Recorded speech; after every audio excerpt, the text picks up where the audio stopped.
Hi, my name is Grace, and in this presentation, I'm going to be talking about Charlotte Bronte's problematic characterization of Bertha Mason in Jane Eyre and the political and colonial politics surrounding her.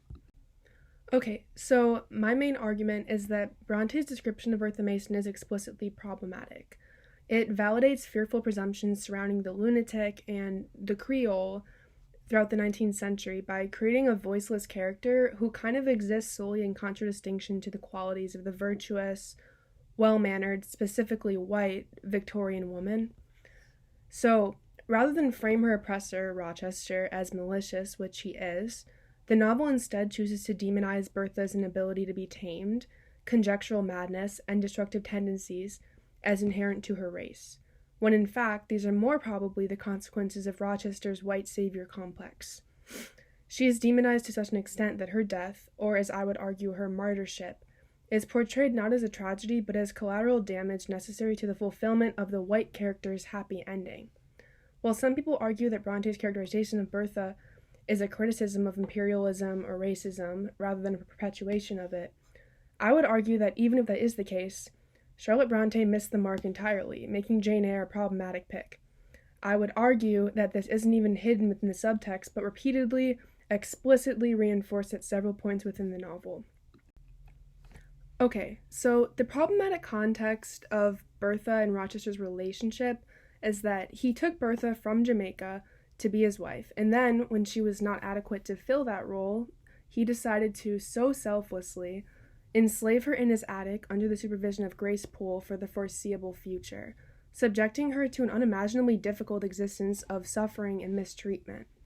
It's also important to note that in the 19th century, men had almost complete legal power over women, not to mention Bertha's position as a colonized woman from Jamaica, who was forced to marry an Englishman and then punished for not fulfilling his fantasy of what it would be like to have an exotic wife. At the same time, Jane is in some ways also disempowered, mostly because of her threatening position as a governess, forcing her to exist in a liminal space between the wealthy class and the poorer class, as an unmarried woman who is by all technicalities considered Rochester's mistress. At many points throughout the novel, Rochester directly compares these two women in problematic but also in complicated ways. So, in this quote, he says, "Hiring a mistress is the next worst thing to buying a slave. Both are often by nature and always by position inferior, and to live familiarly with inferiors is degrading." In this sense, Jane and Bertha are being set up as foils, both being disempowered women and both being liminal figures from the perspective of the British ruling class.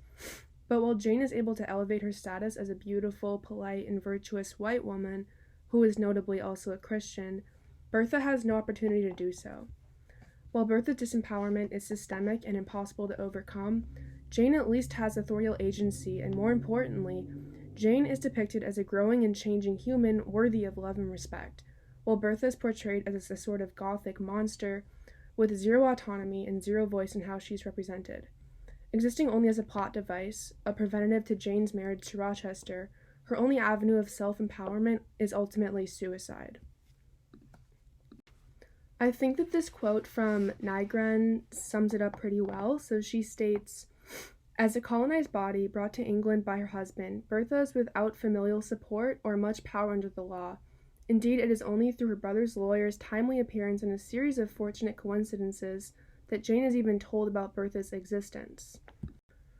And when Jane is introduced to Bertha and is made aware of her existence, she describes her as being ugly, animalistic, uncontrollable, and violent, and that's where we get this sort of problematic quote and this disturbing scene where Jane says, "What it was, whether beast or human being, one could not tell at first sight."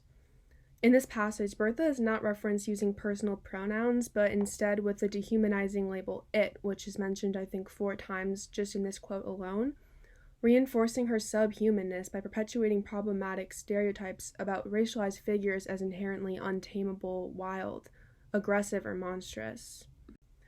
This characterization is rooted not only in Bertha's madness, but very much in her status as a conquerable colonial body. In the 19th century, imperialism was largely understood as England's social mission. Bertha's intractable, thundering, and vicious presence indicates Rochester's haunting failure to imperially manage her. This is the type of complication that cannot be resolved by the traditional marriage plot, which makes me wonder what Bronte stands to gain from including it in the first place. In a later scene where Jane heroically prevents Bertha from setting fire to her captor's bed, Jane says, "It was a discolored face. It was a savage face. I wish I could forget the roll of the red eyes and the fearful blackened inflation of the lineaments." Despite being a Gothic novel, the only thing relatively supernatural about Jane Eyre is, you guessed it, the novel's only non-white character.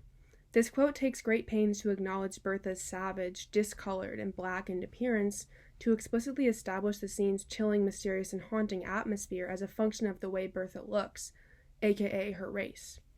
Under these conditions, Bertha is a Gothic monster who threatens the very fabric of the novel's romantic plot, serving as the antithesis to goodness, politeness, and whiteness. But this also has a lot to do with Bertha's characterization as a madwoman.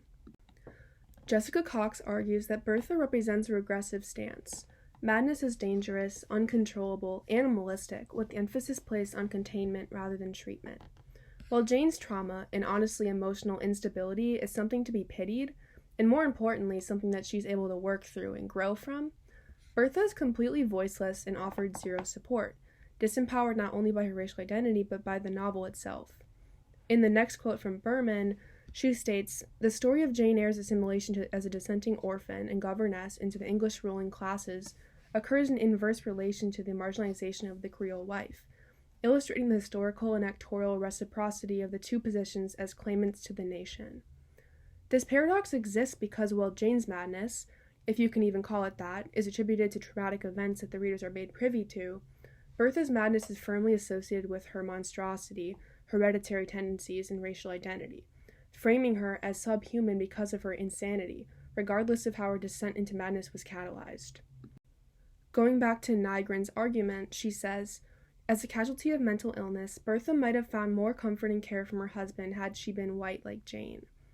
In a later point throughout the novel, Rochester sweetly reassures Jane that if she too were to descend into madness, he would receive her in an embrace at least as fond as it would be restrictive, saying, "I should not shrink from you with disgust as I did from her." It is impossible, I would argue, to read this quote as anything other than an explicit statement that Bertha's racial identity makes her less lovable, harder to sympathize with, and less deserving of respect, or the labor required to treat her with compassion. Berman says, "The peculiar fusion of madness and Creole incompetency in Bertha Mason thus exposes the English governess to all the risks of a contagious rebelliousness construed as disease, once again demonizing Bertha for circumstances she cannot control and experiences she is not granted the platform to speak on." Even so, Rochester frames himself as selfless and kind for even allowing Bertha to reside at Thornfield, even though she is literally being held captive in unlivable conditions. This is reinforced by the quote, "Mine is not the tendency to indirect assassination, even of what I most hate." Rochester considers himself a white hero, which is very frustrating because, as I have established multiple times, Rochester is the literal worst. Berman argues that the genre specialized in translating political problems into conflicts between genders and generations in order to resolve them within a family or courtship plot. But the Bronte novels introduced disorders that could not be tamed and resolved by marriage, only to transpose these excessive conflicts and desires into a psychological register, harnessing their power to a new kind of plot. So, by psychologizing the political implications of Bertha's position as a black colonized woman, Bronte only exacerbates the horror of Bertha's tragic fate. In the last pages of the novel, we get the heartwarming story of Jane's quest towards self-acceptance, agency, and happiness. As Lee states, we learn that writing is an emancipatory tool, freeing Jane while also allowing her to enact restitution and repentance for her past wrongs. In writing her name, Jane writes herself from the margins to the center, from dispossession to independence. If this is Bronte's overall message, what does it say that from start to finish, Bertha is not granted that same opportunity, forced to die in the periphery of Jane's charming coming-of-age story without ever uttering so much as a word? This juxtaposing of Bertha's violent death with Jane's romantic fulfillment speaks volumes about the narrative's perceived value of the life of the mad woman. Bertha and Jane's fates are polar opposites from one another, further explicating the ways in which, from the start, they were positioned as problematic foils, with Jane ultimately inhabiting the role of a perfect, subservient, virtuous white wife, and Bertha acting solely as a monitory figure for Jane. Bronte's use of borderline gratuitous language when describing Bertha's brutal self-immolation only further reinforces the novel's lack of sympathy for her as the perennial subject of oppression inflicted upon her in every space she occupies, both within the context of the story and outside of it. Jessica Cox talks about the cultural afterlives of Bertha, studying adaptations of various formats to clarify what components of her characterization endured and what that implies about Bronte's original work. Despite varying stylistic choices, all of these adaptations seem to nod to the notion of Bertha as a villain. Belinda Hollier's novel adaptation introduces Bertha as a poor, demented creature, and subsequently, after her death, as a poor woman, constructing her as an object of pity which is arguably not much more dignified than her original portrayal. In an even more compelling adaptation, hilariously coined Jane Eyre Laid Bare, Bertha is revealed as an all-powerful dominatrix who has instructed Rochester to, and I quote, train Jane to strip her of her innocence, to make her pliant, and then to bring her to me.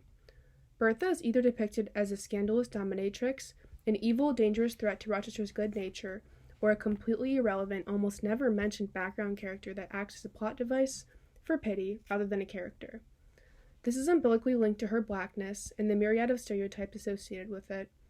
Bertha is sentenced to a cultural legacy of omission, pity, and deprecation, and it has everything to do with the racial and colonial politics surrounding her very existence.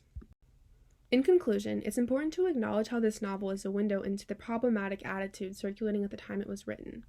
Whether or not you think that Bronte intended to mediate or perpetuate those prejudices, the outcome is unequivocally distasteful, difficult to read, and problematic.